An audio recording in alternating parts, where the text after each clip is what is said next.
Welcome to Kenton's videos. Enjoy the video. You start by getting the basics right. Charge the XM4 and wake your Android.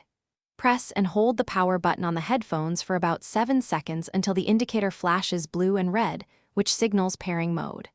On your phone, open Settings and tap Bluetooth so the device can scan. Once done, keep the Bluetooth screen visible. This prevents automatic timeouts and ensures your phone will show the headphone entry as it appears. You now complete the actual pairing. When WH1000XM4 appears in available devices, tap it immediately. The phone sends a connection request and the headphones will respond. If Android shows a pairing prompt, accept it and grant any requested permissions like media or phone access so features work correctly. If a passkey appears, confirm 0000 when prompted. Once paired, the phone will show Connected for Audio. Make sure media audio is enabled so sound routes to the headphones. Finish by customizing and verifying the link. Install Sony headphones Connect to update firmware, enable DC, and set touch controls.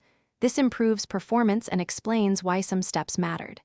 If you don't get audio, first ensure Bluetooth audio is selected, and then reboot phone and headphones before repairing. If problems persist, reset the XM4 by holding the power and NC/ambient buttons for 7 seconds, then repeat pairing. This clears history and often fixes stubborn connection issues. Thanks for watching. Consider subscribing if we helped you.